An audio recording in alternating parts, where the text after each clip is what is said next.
Alaminos na mga kagulong, ayan, dito na tayo sa Alaminos City, Philippines.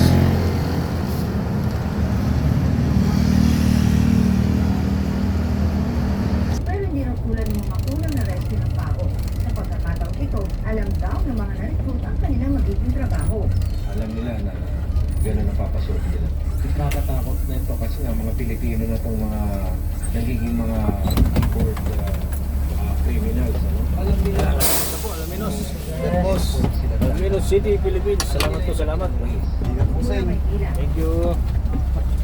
Laki ng guys. Mula Maynila. Sabi niya, yung mga na-recruit, papuntang Palawan. 60 ang Ay, wala, wala. Sa mga ito, meron parang mga incentive, depende sa laki ng kanilang may discount. Love scam. Ipapasok na din yung investment scam. Ay introduce ka nila sa Alaminos po, Alaminos po, Alaminos. Wala na. Wala ng Alaminos City, Philippines. Sa grupo,